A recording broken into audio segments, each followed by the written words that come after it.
నమస్కారం. ETV life మానస్కు స్వాగతం. నా పేరు doctor Suresh Babu, counselling psychologist, motivational coach, clinical hypnotherapist. ఈరోజు నేను మీతో ఒక ప్రత్యేకమైన ఒక అంశం గురించి, మైండ్ పవర్ని ఎలా పెంచుకోవాలి అనే అంశాన్ని తెలుసుకుందాం. మైండ్ పవర్ అసలు ఏంటి? మైండ్ ఏంది? దాని పవర్ ఏంటి? మైండ్లో ఉండే పవర్ ఏంటి? ఏ విధంగా పెంచుకోవాలా? చాలామంది వారి లైఫ్లో ఎలా ఉన్నారంటే అసలు మైండ్కి ఉన్న పవర్ని గుర్తించరు. నేను ఒక సైకాలజిస్ట్గా నా అధ్యయనంలో ఏబీసీ కేటగిరీస్ 3 కేటగిరీస్ని గమనించాను.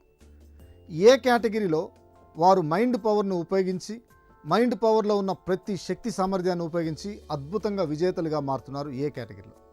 బి కేటగిరీలో వచ్చేసరికి అంతంత మాత్రాన్ని దాన్ని ఉపయోగించుకొని ఏదో కాలాన్ని కంటిన్యూ చేస్తున్నారు. ఇక సి కేటగిరీలో వచ్చేసరికి అసలు వారికి మైండ్ ఉంది, ఆ మైండ్ను ఉపయోగించుకోవాలనే కాన్సెప్ట్ కూడా చాలామందికి తెలియదు. ఇలా చాలామంది సి కేటగిరీలో కొనసాగుతున్నారు. ఏదన్నా కూడా ఈ ప్రోగ్రాం ద్వారా కంపల్సరిగా మన మైండ్ పవర్ని డెవలప్ చేసుకునేందుకు అవకాశాలు ఉన్నాయి. ఎందుకంటే మైండ్లోనే కంప్లీట్గా ఆలోచనలు కావచ్చు, ఆత్మవిశ్వాసం కావచ్చు, అదేవిధంగా మనకు సంబంధించిన ఎమోషన్స్ కావచ్చు, ఒక మనిషి యొక్క అభివృద్ధి మొత్తం, డెవలప్మెంట్ మొత్తం మైండ్ని సూచిస్తుంది. The seed of achievement lies in the human mind అంటాం. అంటే బ్రెయిన్ యొక్క ట్యూనింగ్ లేదా బ్రెయిన్ యొక్క ఇంపల్సెసే లేదా బ్రెయిన్లో ఉన్న దాని యొక్క కంటిన్యూషనే లేదా దాని యొక్క పవరే మైండ్. ఆ మైండ్ పవర్ను ఉపయోగించడం. ఏ విధంగా ఒక వెహికల్కి డ్రైవర్ ఉంటాడో అలాగే మన మైండ్ అనేది ఒక డ్రైవర్ లాగా గైడెన్స్ ఇస్తూ, ప్రమోట్ చేస్తూ, ముందుకెళ్తూ, విచక్షణా శక్తిని ఇదంతటిని గమనిస్తూ ముందుకెళ్తుంది. ఇక మైండ్ పవర్ని పెంచుకునే విషయంలో యూకే సైకాలజిస్టులు కావచ్చు, అమెరికన్ సైకాలజిస్టులు కావచ్చు, అదేవిధంగా మోడర్న్ సైకాలజిస్టులు కావచ్చు, ఏ విధంగా మన మైండ్ పవర్ని పెంచుకుంటాము అనే అంశాలని గమనిస్తే, మొదటిగా మైండ్ పవర్ని ఎవరైతే పెంచుకోవాలనుకుంటున్నారో వారు కంపల్సరిగా ఉదయము రాత్రి ఆటో సజెషన్స్ని స్వీకరించాలి. అంటే ఏమని స్వీకరించాలంటే, నా మైండ్ పవర్ బాగా పెరుగుతుంది, నా మైండ్లో ఉన్న శక్తి సామర్థ్యాలన్నీ బాగా పెరుగుతున్నాయని ఆటో సజెషన్గా, పాజిటివ్ అఫర్మేటివ్గా నా మైండ్ పవర్ బాగా ఉపయోగించుకోవాలా. ఇటువంటి వాటిని మనం ఉపయోగించగలిగితే ఉదయం టైము, నైట్ టైం ఒక 21 టైమ్స్ చేసుకోగలిగితే మైండ్కి పవర్ పెరుగుతుంది. ఆ విధంగా మనం పాజిటివ్గా ఇవ్వాలి. అంటే ఉదయం లేచిన తర్వాత పాజిటివ్గా మనం స్టేట్మెంట్స్ ఇవ్వగలిగితే సబ్కాన్షియస్లో అవి ఉండబడి యాక్టివ్గా తయారవుతాయి. దాని ద్వారా మైండ్ పవర్ పెరుగుద్ది. ఇక రెండవది ఇమాజినేషన్ అంటాం. ఇమాజినేషన్ ఎటువంటి పవర్ అంటే ఊహించడం ద్వారా, మన సైడ్ ఉన్న మన మైండ్లో ఉన్న ప్రతి కణం యాక్టివేట్ అవ్వడానికి అవకాశం ఉంటుంది. అందుకనే ఇమాజినేషన్ మేక్ మెరికల్స్.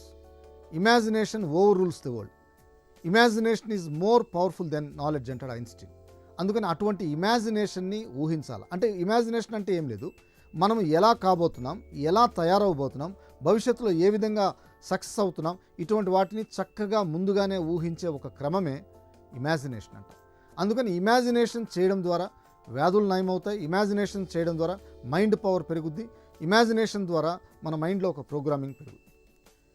ఇక మూడవదిగా మనం కానీ గమనిస్తే, మైండ్ పవర్ పెరగడంలో విజువలైజేషన్ అంటాం. విజువల్స్ అంటే గతంలో సాధించిన విజయాలు, గతంలో చూసిన గొప్ప అనుభవాలు, వాటిని మళ్ళా రీకలెక్ట్ చేసుకుని మరలా మనం మెమరైజ్ చేసుకుంటూ దాన్ని మనం గుర్తు తెచ్చుకునేదే విజువలైజేషన్. వాటిని విజువల్ చేస్తున్నప్పుడు మన మెదడులో సెరటనిన్ కానీ, డోపమైన్ కానీ ఇటువంటి హార్మోన్స్ బాగా రిలీజ్ అయ్యి మన యొక్క మైండ్ పవర్ బాగా పెరగడానికి అవకాశం ఉంటుంది. ఇక మైండ్ పవర్ని పెంచుకునే అంశాల్లో మనం కానీ గమనిస్తే, ఎమోషన్స్, ఉద్వేగాలను కంట్రోల్ చేసుకోవడం. ఉద్వేగాలు చాలామంది వారి యొక్క మైండ్ పవరు పెరగడానికి లేదా వారి యొక్క మైండ్ పవర్ని పెరుగుతున్నప్పుడు స్లో చేసుకునే అంశాలు వారి యొక్క ఉద్వేగాలే.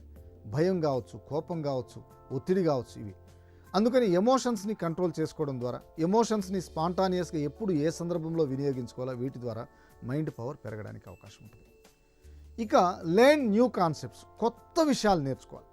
కొత్త విషయాలు నేర్చుకుంటున్నప్పుడు బ్రెయిన్లో పవర్ పెరుగుద్ది. కొత్త విషయాలు, అది సబ్జెక్ట్ సంబంధించింది కావచ్చు, అది మోటివేషనల్ స్టోరీస్ కావచ్చు, పర్సనాలిటీస్ కావచ్చు, ఫెయిల్యూర్ స్టోరీస్ కావచ్చు, ఇటువంటివి నేర్చుకుంటున్నప్పుడు, కొత్త విషయాలు నేర్చుకుంటున్నప్పుడు మైండ్ పవర్ బాగా పెరగడానికి అవకాశం ఉంటుంది. Learn new concept. అందుకనే ఎవరి మైండ్ అయితే క్యూరియాసిటీగా లెర్నింగ్ వైపుకి వెళ్తుందో వారి యొక్క మైండ్లో రోజు రోజుకి డెవలప్మెంట్ గమనిస్తుంటాం. ఇక మైండ్ పవర్ని మనం కానీ గమనిస్తే కమ్యూనికేషన్, ఎలా మాట్లాడాలా, ఎలా వినాలా, ఎదుటి వ్యక్తి మాట్లాడినప్పుడు ఎలా స్పందించాలా, అదేవిధంగా మన పర్సనల్ లైఫ్లో ఎలా ఉండాలా, ప్రొఫెషనల్ లైఫ్లో ఎలా ఉండాలా, ఫ్యామిలీ లైఫ్లో ఎలా ఉండాలా, సోషల్ లైఫ్లో ఎలా ఉండాలా, ఎథికల్ లైఫ్లో ఎలా ఉండాలా, స్పిరిచువల్ లైఫ్లో ఎలా ఉండాలా, ఫినాన్షియల్ లైఫ్లో ఎలా ఉండాలా, వీటిని మనం బేస్ చేసుకుంటూ మన యొక్క కమ్యూనికేషన్ని రిసీవ్ చేసుకుంటూ ముందుకెళ్ళాలి. ఒక వ్యక్తి మీతో నెగిటివ్గా మాట్లాడినా కూడా దాన్ని మీరు ఫిల్టర్ చేసుకొని మైండ్లో అతని దగ్గర నుంచి మనము దాని స్పందన లేకుండా లేదా పాజిటివ్గా తీసుకునే ఒక కాన్సెప్ట్ నేర్చుకోవాలి. అందుకనే కమ్యూనికేషన్ బాగా ఉపయోగించగలిగితే, చక్కగా చేయగలిగితే మైండ్ పవర్ పెరుగుతుంది.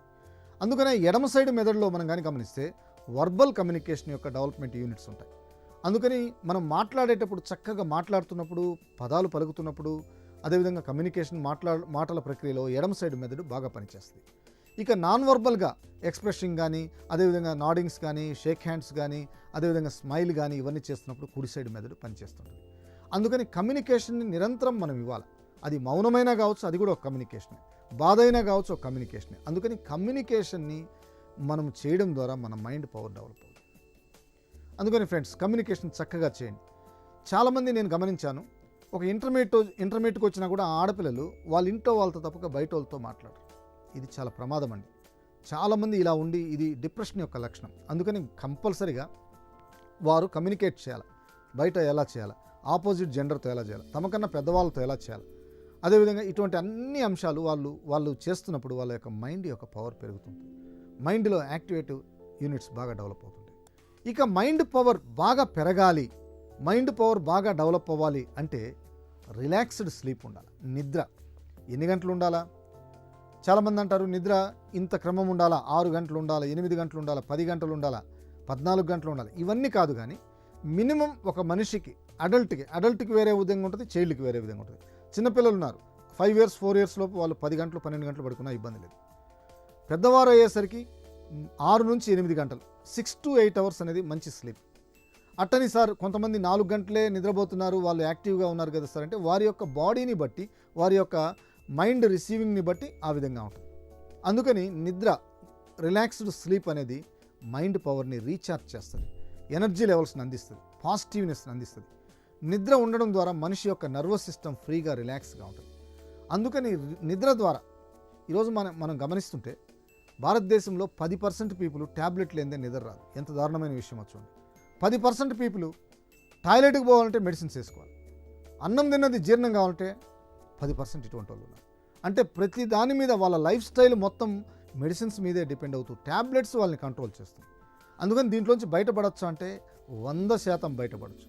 అది యోగా కావచ్చు, మెడిటేషన్ కావచ్చు, అదేవిధంగా వారి యొక్క లైఫ్ స్టైల్లో చేంజ్ చేసుకునే హిప్నోథెరపీ కావచ్చు, కౌన్సిలింగ్ ప్రక్రియలు కావచ్చు, లేదా వారు చేస్తున్న వ్యాయామం కావచ్చు, ఇటువంటి ఏ ప్రక్రియ అయినా కూడా, అదేవిధంగా జిమ్కి వెళ్ళడం కావచ్చు, వీటి ద్వారా మనం కంపల్సరీగా ప్రశాంతమైన నిద్రను అనుభవించడానికి ఉంది.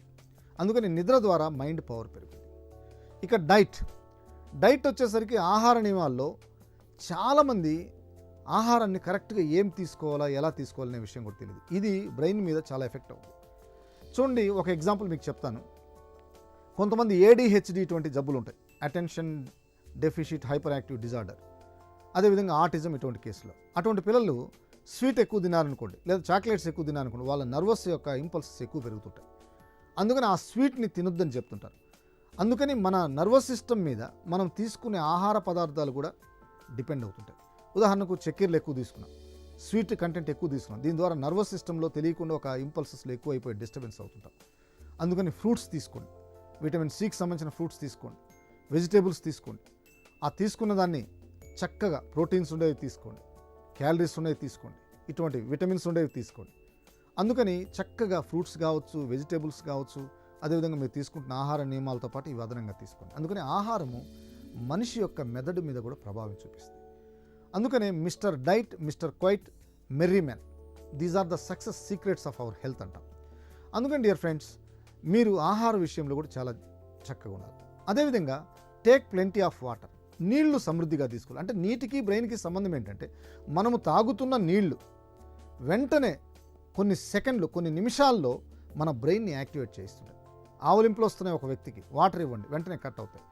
స్ట్రెస్లో ఉన్న వ్యక్తికి వెంటనే వాటర్ ఇవ్వండి, కట్ అవుద్ది. కోపంలో ఉన్న వ్యక్తికి వాటర్ ఇవ్వండి, అది తాగిన తర్వాత నిమిషాల్లో కోపం చల్లబడుతుంది. అంటే బ్రెయిన్కి ఇమీడియట్లీగా H2O దాంట్లో ఉన్న ఆక్సిజన్ పైకి బ్రెయిన్లోకి అందడానికి అవకాశం ఉంటుంది. అందుకని వాటర్ తీసుకోండి. వాటర్ ద్వారా బ్రెయిన్ బాగా డెవలప్మెంట్ అవ్వడం, మైండ్ డెవలప్మెంట్ అవ్వడం అవకాశం ఉంటుంది.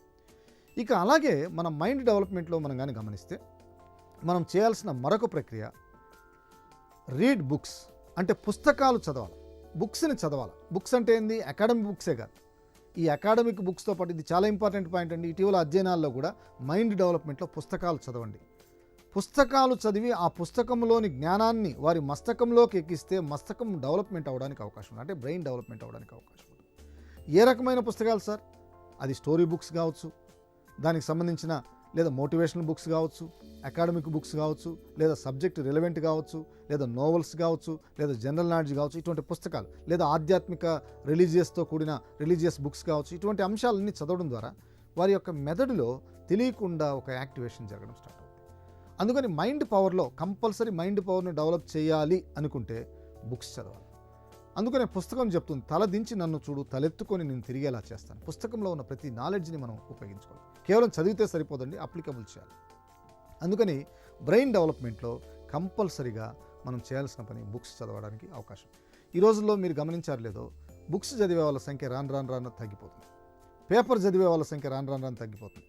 కేవలం ఎలక్ట్రానిక్ మీడియా వీటి మీద డిపెండ్ అవుతూ సెల్ ఫోన్లోనే బిజీ అవుతున్నారు. బిజీ అవ్వద్దని నేను చెప్పట్లేదు, అదే సమయంలో కొంచెం ఆలోచించండి. ఇక బ్రెయిన్ డెవలప్మెంట్లో మనం కానీ గమనిస్తే memory it's very very very important point. Memory పెంచుకుంటూ ఉంటే, మెమరీ పెరిగే కొద్దీ మెమరీ యూనిట్స్ బాగా లెఫ్ట్ సైడ్ మెమరీ యూనిట్స్ ఉంటాయి. ఆ మెమరీ యూనిట్స్ని డెవలప్ చేసుకునే కొద్దీ ఎవరైతే మెమరీని డెవలప్ చేసుకుంటారో వారికి కంపల్సరీగా వారిలో బ్రెయిన్ యొక్క మైండ్ పవర్ బాగా పెరగడానికి అవకాశం ఉంటుంది. అందుకని మెమరీని పెంచుకోవాలి. మెమరీని పెంచుకోవాలంటే ఏంది? దానికి సంబంధించిన కంటెంట్ ఆల్రెడీ ఈటీవీ మానసలో గతంలో చాలా సార్లు ఇచ్చినారు, దాన్ని మీరు చూసుకోవచ్చు, మంచి పాయింట్స్ ఉన్నాయి. అలాగే వచ్చేసరికి ఈ మెమరీ చాలామందిలో వచ్చేసరికి ఏమవుద్దంటే, సార్ ఈ మధ్య తగ్గుతుంది సార్, ఈ మధ్య మా పరిస్థితి ఇలా అనుకోవద్దు. మెమరీ తగ్గుతుంది, 45 సంవత్సరాలు వచ్చేంతవరకు మెమరీ ఏం తగ్గదు. 45 సంవత్సరాలు దాటిన తర్వాత మెడిటేషన్ కానీ ఇటువంటివన్నీ చేస్తుంటే మెమరీని ఇంక్రీజ్ చేసుకోవచ్చు. అందుకని memory it's very very important. Memory పెరిగే కొద్దీ మైండ్ పవర్ పెరుగుద్ది. అందుకని మెమరీకి మైండ్ పవర్కి మనకు ఒక పాజిటివ్ రిలేషన్ ఉంది. అందుకని మెమరీని పెంచుకోవడానికి చూడండి. అలాగే వచ్చేసరికి ఎవరైతే మైండ్ పవర్ని లేదా మెమరీ పవర్ని సరిగా యూజ్ చేసుకోలేదో వారికి ఒక 40-50-55 సంవత్సరాలు వచ్చిన తర్వాత తెలియకుండా వారిలో అల్జీమర్ లాంటి కొన్ని రకాలైన మతిమరుపు వ్యాధులు రావడానికి కూడా అవకాశం ఉంటుంది. ఎవరైతే షార్ప్గా మెమరీని యూటిలైజ్ చేసుకుంటారో, మెమరీ యూనిట్స్ని యూటిలైజ్ చేసుకుంటారో వారికి అల్జీమర్ లాంటి వ్యాధులు రాకుండా ఉండడానికి అంటే 90% అవకాశం ఉండదు. అందుకని మెమరీని పెంచుకోవాలి. ఇక మైండ్ పవర్ డెవలప్మెంట్లో కాన్సన్ట్రేషన్ మరొక యూనిట్. ఈ కాన్సన్ట్రేషన్ ఈ పాయింట్ని మనం కానీ గమనిస్తే ఏకాగ్రత, ఒకే సమయంలో ఒకే పనిని ఒక చక్కగా చేసే విధానాన్నే ఏకాగ్రత అంటాం, అంటే అటెన్షన్ అంటాం. అటెన్షన్ పెంచుకునే కొద్దీ మైండ్ పవర్ పెరుగుతుంది.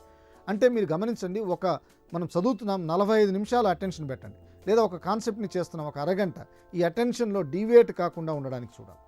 అందుకని మైండ్ పవర్ని డెవలప్ చేసుకోవాలి అంటే కంపల్సరీగా కాన్సన్ట్రేషన్ లెవెల్స్ పెరగాలి. కాన్సన్ట్రేషన్ లెవెల్స్ లేవనుకోండి, కనీసం ఒక 20 నిమిషాలు కూడా మంచి బుక్ చదవలేమనుకోండి, మన కాన్సన్ట్రేషన్ సరిగా లేదు. ఒక 45 నిమిషాలు మీరు ఒక సబ్జెక్ట్ని చదవలేకపోయారనుకోండి, మీలో కాన్సన్ట్రేషన్ లెవెల్స్ సరిగా లేవని మీరు ఇప్పుడే చెక్ చేసుకోవచ్చు. మీరు ఒక 5 నిమిషాలు కూడా పుస్తకం ముందు కూర్చోలేరు, లేచి అటు ఇటు తిరుగుతున్నా అంటే మీలో కాన్సన్ట్రేషన్ లెవెల్స్ లేవని అర్థం. అట్టయితే సార్ సినిమా చూస్తున్నాం కదా సార్, సినిమా 3 గంటలు చూస్తున్నాం కదా, మా కాన్సన్ట్రేషన్ పవర్ 3 గంటల పవర్ ఉందంటే సినిమా వేరే, సబ్జెక్ట్ వేరే. నీకు ఇష్టమైన దాన్ని చూడడం కాదు, అయిష్టమైన అంశాన్ని కూడా మీరు చదవగలిగితే గెలవడానికి అవకాశం ఉంటుంది. అది ఏదైనా కష్టమైన క్లిష్టమైన దాన్ని కూడా చేయగలిగితే దాన్నే ఏకాగ్రత అంటాం. అందుకని నీకు అయిష్టమైన దాన్ని కూడా లేదా వద్దనుకున్న దాన్ని కూడా నువ్వు చేయగలిగితే అది అటెన్షన్ లెవెల్ని పెంచడానికి. ఉదాహరణకు కొన్ని సబ్జెక్ట్స్ ఉంటాయి, డ్రై సబ్జెక్ట్స్ అయినా కూడా వాటి మీద ఫోకస్ చేయగలిగితే ఈ ఫోకస్, అటెన్షన్, కాన్సన్ట్రేషన్ లెవెల్స్ని పెంచుతాయి. అందుకని ఫ్రెండ్స్, కాన్సన్ట్రేషన్ అనేది మన యొక్క మైండ్ పవర్లో చాలా కీలకం. ఇక సృజనాత్మకత, క్రియేటివిటీ అంటాం. ఈ సృజనాత్మకత శక్తి ఎవరిలో అయితే ఉంటుందో, ఈ సృజనాత్మక శక్తి ద్వారా, క్రియేటివిటీ ద్వారా వారి మైండ్ పవర్ చాలా అద్భుతంగా పెరుగుతుంది. అది కమ్యూనికేషన్లో కావచ్చు, బిజినెస్లో కావచ్చు, పర్సనల్ లైఫ్లో కావచ్చు. అతను ఒక వ్యక్తి సక్సెస్ఫుల్గా మారడానికి సృజనాత్మకత శక్తి అంటే ఈ క్రియేటివిటీ స్కిల్ ఎవరిలో అయితే పెంచుకుంటున్నారో వారిలో తెలియకుండా మైండ్ పవర్ పెరుగుద్ది. అందుకని సృజనాత్మకత శక్తిని పెంచడానికి ఆలోచన శక్తి, ఊహాశక్తి, కల్పనా శక్తి ఇటువంటి వాటన్నిటిని ఈ క్రియేటివిటీలో భాగం. అందుకని క్రియేటివిటీగా, విభిన్నంగా, లేదా ఒక ప్లానింగ్తో, లేదా సిస్టమేటిక్గా, డిఫరెంట్గా ఆలోచన చేసే శక్తి ఉండాలి. ఆ శక్తి ఉన్నప్పుడు కంపల్సరిగా వాళ్ళలో ఈ మైండ్ పవర్ పెరగడానికి అవకాశం ఉంటుంది. ఇక అలాగే వచ్చేసరికి రెగ్యులర్ ఎక్సర్సైజ్ చేయాలండి. మనము ఫుడ్ ఎలా ఉందో, నిద్ర ఎలా ఉందో, నీళ్ళు ఎలా తాగుతున్నామో, రెగ్యులర్ ఎక్సర్సైజ్. చాలామంది వారు మినిమం ఫిజికల్ ఎక్సర్సైజ్ ఏం చేయరు, మైండ్ పరంగా ఎక్సర్సైజ్ చేయరు. అందుకని దయచేసి మినిమం ఏజ్తో నిమిత్తం లేకుండా కనీసం వ్యాయామం, జాగింగ్, వాకింగ్, రన్నింగ్, అదేవిధంగా స్విమ్మింగ్ లేదా నడక, మీరు ఏదైనా ఏ అంశమైన తీసుకోవచ్చు. అదేవిధంగా యోగా, మెడిటేషన్ ఇటువంటి వాటిలో ఏదో ఒక కాన్సెప్ట్ని తీసుకొని మీరు చేసుకోగలిగితే డెఫినెట్గా అంటే వ్యాయామంగా ఏదో ఒక విధంగా మన బాడీకి మన మైండ్కి, అందుకనే బాడీకి మైండ్కి కనెక్టెడ్ యోగా అంటాం. యోగా అంటే ఏంది? కలయిక అని అర్థం. ఏం కలయిక? శరీరాన్ని మనసుతో కలయిక చేసేది. అంటే శరీరానికి మనసుని కోఆర్డినేషన్ చేసే ఒక సిస్టమే యోగా. అంటే ఇక్కడ యోగా గురించి అనే కాన్సెప్ట్ కాదు, కానీ మనము ఫిజికల్గా, సైకలాజికల్గా, ఇప్పుడు సైకలాజికల్గా బాగా మైండ్ పరంగా స్ట్రాంగ్గా ఉండడానికి Jacobson's muscle relaxation technique, pranayama technique, meditation, అదేవిధంగా ఫిజికల్గా జాగింగ్, రన్నింగ్, వాకింగ్ ఇటువంటి ఈ రెండింటినీ మనం కోఆర్డినేషన్ చేసామనుకోండి ఫిజికల్గా, అదేవిధంగా స్పోర్ట్స్, గేమ్స్ వీటన్నిటి ద్వారా మైండ్ పవర్ పెరగడానికి అవకాశం ఉంటుంది. అలాగే వచ్చేసరికి చెస్ ఆడడం కావచ్చు, లేదా సుడూకో కావచ్చు, ట్యాన్గ్రామ్స్ కావచ్చు, ఇటువంటి కొన్ని ఇన్నోవేషన్ గేమ్స్ని మనం ఆడుతున్నప్పుడు మన మైండ్ పవర్ పెరగడానికి అవకాశం ఉంటుంది. అలాగే వచ్చేసరికి మన మైండ్ పవర్ని పెంచుకోవడానికి ఈ పాయింట్సే కాకుండా ఇంకా మనం కానీ బాగా చక్కగా ఆలోచన చేస్తే సెన్స్ ఆర్గాన్స్ని ఉపయోగించాలి. ఎవరైతే 5 సెన్స్ ఆర్గాన్స్ని యూటిలైజ్ చేసుకుంటారో, ఉదాహరణకు ఒక క్లాస్ రూమ్ అనుకుందాం. క్లాస్ రూమ్కి వెళ్ళినప్పుడు క్లాస్ రూమ్లో ఒక విద్యార్థి దేన్ని గమనిస్తుంటాడు? సార్ యొక్క లెసన్ని వింటుంటాడు, బోర్డు మీద చేసేదాన్ని కంటితో చూస్తుంటాడు. అలాగే వచ్చేసరికి వినడము, కంటితో చూడడమే కాకుండా క్లాస్ బాగుందంటే చక్కగా ఫీల్ అవుతాడు. అంటే ఈ 3 రకాల బాడీ కెనిస్థెటిక్ ఫీలింగ్ ఉంది, విజువల్ ఫీలింగ్ ఉంది, అదేవిధంగా ఆ శబ్దాన్ని వినడం ద్వారా ఆడిటరీ ఫీలింగ్ ఉంది. అంటే సెన్స్ ఆర్గాన్స్ని ఉపయోగిస్తూ మనం ముందుకెళ్ళడం ద్వారా మన మైండ్ పవర్, ఎందుకంటే మైండ్కి సెన్స్ ఆర్గాన్స్కి కోఆర్డినేషన్ ఉంది. అంటే మన మైండ్, మన బ్రెయిన్లో కానీ గమనిస్తే అసలు బ్రెయిన్ అంటే ఏంది, లేదా మైండ్ సిస్టమ్ అంటే ఏంది, లేదా ఈ యొక్క మన యొక్క సిస్టాన్ని కానీ గమనిస్తే సెన్స్ ఆర్గాన్స్ కావచ్చు, న్యూరాన్స్ కావచ్చు, నర్వస్ సిస్టమ్ కావచ్చు, హార్మోన్స్ కావచ్చు, అదేవిధంగా మనకు సంబంధించిన లెఫ్ట్ సైడ్ హెమిస్ఫియర్ కావచ్చు, రైట్ సైడ్ హెమిస్ఫియర్ కావచ్చు, ఇవన్నీ మనకు సపోర్ట్ అవుతాయి. అందుకనే మిగిలిన జీవులన్నిటిలోకెల్లా మనిషికి ఒక గొప్ప అద్భుతమైన లక్షణం ఏంటంటే పాస్ట్, ప్రజెంట్, ఫ్యూచర్ని బై సెకండ్స్లో కూడా ఆలోచించే ఏకైక శక్తి ఉన్న వ్యక్తి ఒక హ్యూమన్ బీయింగ్. 84,000 కోట్ల జీవులు ఉన్నప్పటికి కూడా, ఇన్ని వేల కోట్ల జీవులు ఉన్నప్పటికి కూడా వీటన్నిటిలో మనిషి చాలా గొప్ప వ్యక్తి అనే విషయాన్ని మర్చిపోదు. అది ఎంతైనా కావచ్చు, జీవుల సంఖ్య పెరగవచ్చు, తగ్గొచ్చు, లేదా ఇప్పుడు కొత్తగా వచ్చిన కరోనా వైరస్ లాంటి కొన్ని రకాల వైరస్లు ఉద్భవించవచ్చు. ఎన్ని ఉద్భవించినా కూడా వీటన్నిటిలో కూడా శ్రేష్టమైన వ్యక్తి మనిషి. ఆ మనిషి యొక్క మెయిన్ పార్ట్ బ్రెయిన్. అందుకని బ్రెయిన్ని యూటిలైజ్ చేసుకొని, బ్రెయిన్ని యూస్ చేసుకోగలిగితే, బ్రెయిన్లో ఉన్న కంటెంట్ని యూస్ చేసుకోగలిగితే సక్సెస్ అవ్వడానికి అవకాశం ఉంటుంది. ఇక అలాగే వచ్చేసరికి మన మైండ్ పవర్ని పెంచుకోవాలంటే తల్లిదండ్రులు కూడా ఏం చేయాలంటే పిల్లలకు మొదటి నుంచి కమ్యూనికేషన్ని చక్కగా నేర్పాలి. వారికి సజెషన్స్ ఇవ్వాలి, పాజిటివ్ సజెషన్, మంచిది చెడేది అనేది గమనించాలి. ఇంకా మోటివేషన్ క్లాసెస్, వీటి ద్వారా కూడా మైండ్ పవర్ పెరుగుతుంది. లెర్నింగ్, ఆల్రెడీ మీకు చెప్పాను, లెర్నింగ్ ద్వారా మనకు కంపల్సరీగా ఏమవుతుందంటే ఆటోమేటిక్గా మన మైండ్ పవర్ పెరగడానికి అవకాశం ఉంటుంది. ఇక మనం చేయాల్సిన మరొక పని, మైండ్ పవర్ని గుర్తించాలి లేదా మైండ్ పవర్ని డెవలప్ చేసుకోవాలంటే కంపల్సరీగా మన మైండ్లో ఉన్న ప్రతి శక్తిని గుర్తించాలి. అసలు మైండ్లో ఏమున్నాయి చాలామందికి తెలియదు. నేను లెఫ్ట్ సైడ్ హెమిస్ఫియర్లో గమనిస్తే listening, speaking, reading, writing, maths, science, analysis, logic, remembering, memory, concentration units అన్నీ ఉన్నాయి. వర్బల్ కమ్యూనికేషన్ ఇటువంటి యూనిట్స్ అన్నీ ఉన్నాయి. అందువలన ఎడమ సైడ్లో ఉన్న శక్తి సామర్థ్యాలను ఉపయోగిస్తే స్కిల్ పవర్ బాగా డెవలప్ అవుతుంది. ఇక రైట్ సైడ్ హెమిస్ఫియర్లో ఉన్న ధైర్యము, ఆత్మవిశ్వాసం, positive thinking, immunity power, creativity, feeling, emotion control, goal control, ఇటువంటి అదేవిధంగా నాన్ వర్బల్ కమ్యూనికేషన్ ఇవన్నీ ఎక్కడున్నాయి? మైండ్లోనే ఉన్నాయి. అంటే ఇంత ఉపయోగపడే ఈ మైండ్ని మనం కానీ ఉపయోగించుకోగలిగితే ఎన్నో అద్భుతాలు చేయడానికి అవకాశం ఉంటుంది. అలాగే మన మైండ్ని, అంటే ఎవరైనా చూడండి, ఫలాని వ్యక్తికి మైండ్ పనిచేస్తుంది, నాకు పని చేయట్లేదు అనేది కాదు. ప్రతి ఒక్కరికి మైండ్ అనేది కంపల్సరిగా దాంట్లో ఉన్న న్యూరాన్స్ అవి యాక్టివేట్ అయ్యే కొద్దీ మనం ఉపయోగించుకోవచ్చు. నా వల్ల కాదు, నేను చేయలేను, నేను డెవలప్ కాలేను. అలాగే వచ్చేసరికి కౌన్సిలింగ్ ప్రక్రియలు, అంటే కౌన్సిలింగ్ ప్రక్రియ అంటే అది కూడా ఒక రకమైన లెర్నింగ్ కాన్సెప్ట్. వీటి ద్వారా ఏమవుతుంది, ఒక ప్రొఫెషనల్ ద్వారా నేర్చుకుంటారు. వీటి ద్వారా నేర్చుకోవడం ద్వారా డెఫినెట్గా వాళ్ళ యొక్క మైండ్ యొక్క వేగం పెరగడానికి అవకాశం ఉంటుంది. అలాగే ఇటీవల అధ్యయనాల్లో హిప్నోసిస్, ప్రపంచంలో మైండ్ పవర్ డెవలప్మెంట్లో హిప్నోసిస్ కూడా ఒక చాలా అద్భుతమైన రోల్ని చేస్తుంది. అంటే హిప్నోసిస్ అంటే ఏంది, మైండ్ పవర్ని డెవలప్ చేసే ఒక అద్భుతమైన కాన్సెప్ట్. అదేవిధంగా న్యూరో లింగ్విస్టిక్ ప్రోగ్రామ్. ఈ న్యూరో లింగ్విస్టిక్ ప్రోగ్రామ్ అంటే నర్వస్ సిస్టము, సెన్సరీ ఆర్గాన్స్ నుంచి వస్తున్న కమ్యూనికేషన్ని డెవలప్ చేయడానికి అది ఒక ప్రోగ్రామింగ్గా న్యూరో లింగ్విస్టిక్ ప్రోగ్రామ్. దాంట్లో కాన్ఫిడెంట్ ఎలా పొందాలా, మైండ్ పవర్ ఎలా ఉండాలా, పాజిటివ్గా ఎలా ఉండాలా. ఇక మైండ్ పవర్ని మరింతగా డెవలప్ చేసుకోవడానికి గొప్ప విషయము పాజిటివ్ థింకింగ్. ఈ పాజిటివ్ థింకింగ్ పరమ ఔషధం అంటాం. ఎవరైతే పాజిటివ్ థింకింగ్ని చక్కగా చేయగలుగుతారో, ఎవరైతే పాజిటివ్ థింకింగ్ని అప్లికబుల్ చేయగలుగుతారో వారిలో మానసిక జబ్బులు మటుమాయమవడమే కాకుండా డెఫినెట్గా వారిలో మైండ్ పవర్ డెవలప్ అవ్వడానికి అవకాశం ఉంటుంది. అందుకని డియర్ ఫ్రెండ్స్, మీరు కంపల్సరీగా దీనికి సంబంధించిన ఈ కంటెంట్ని, ఈ మైండ్ పవర్ని ఉపయోగించండి. అలాగే మైండ్ పవర్ని మనం ఉపయోగించాలంటే మీరు ప్రతిరోజు ఏదో ఒక యాక్టివ్, నేను చెప్పిన ఈ పాయింట్స్ అన్నీ మీ మైండ్లో పెట్టుకొని మీరు ప్రతిరోజు ఈ విధంగా ప్రాక్టీస్ చేస్తే ఒక 21 రోజుల తర్వాత, 21 డేస్ తర్వాత, లేదా ఒక నెల తర్వాత, లేదా ఒక 2 మంత్స్ తర్వాత మీ యొక్క మైండ్ పవర్, సార్ గతం కన్నా నేను చాలా యాక్టివ్గా ఉన్నాను, స్టడీస్లో నేను రాణిస్తున్నాను, అదేవిధంగా కాంపిటేటివ్ ఎగ్జామ్స్లో నేను సక్సెస్ అవుతాను, అదేవిధంగా పేరెంట్స్ విషయంలో అదేవిధంగా వారు ఇచ్చిన గైడెన్స్ కావచ్చు, మోటివేషన్ కావచ్చు, ఇవన్నీ నాకు బాగా సపోర్ట్ అయి నా మైండ్ బాగా డెవలప్ అయింది. అలాగే వచ్చేసరికి ఎవరైతే ఈ వీడియోలో ఈ పాయింట్స్ని ఫాలోఅప్ చేస్తున్నారో, కనీసం కొన్ని పాయింట్స్ అయినా, అన్నీ కాకుండా కొన్ని పాయింట్స్ అయినా ఫాలోఅప్ చేయగలిగితే వారి మైండ్ యాక్టివ్గా, సృజనాత్మకంగా, పాజిటివ్గా, డేరింగ్గా, కాన్ఫిడెంట్గా మనోవ్యాధుల నుంచి బయటపడుతూ, దాంతోపాటు వారి యొక్క ఎబిలిటీస్ పెరగడానికి, నాలెడ్జ్ పెరగడానికి, స్కిల్స్ పెరగడానికి, ఇంటెలిజెన్స్ ఇవన్నీ పెరగడానికి డెఫినెట్గా అవకాశం ఉంటుంది. అందుకని డియర్ ఫ్రెండ్స్, మనిషి యొక్క మెదడు చాలా గొప్ప శక్తివంతమైన సాధనం. ఒక ఆలోచన మెదడులో నుంచి లేదా మైండ్లో నుంచి వచ్చిన ఒక ఆలోచన ప్రపంచాన్ని సర్వనాశనం చేయడానికి అవకాశం ఉంటుంది. ఆటం బాంబు, అణుబాంబు రూపంలో తయారు చేసి సర్వనాశనం చేయడానికి అవకాశం ఉంటుంది. అదే ఒక చిన్న ఆలోచన ప్రపంచంలో భయంకరమైన జబ్బులకి టీకా వేయడానికి ఒక చిన్న ఇంజెక్షన్ రూపంలో వారి ఆలోచన అద్భుతంగా ఉపయోగించడానికి ఉంటుంది. అందుకని ఈ మైండ్ పవర్ని గుర్తించండి. మైండ్ పవర్ని ఎవరైతే గుర్తించి ముందుకు వెళ్తారో వారు అద్భుతంగా సక్సెస్ అవ్వడానికి అవకాశం ఉంటుందని నేను తెలియజేస్తూ, మీ డాక్టర్ సురేష్ బాబు, సైకాలజిస్ట్.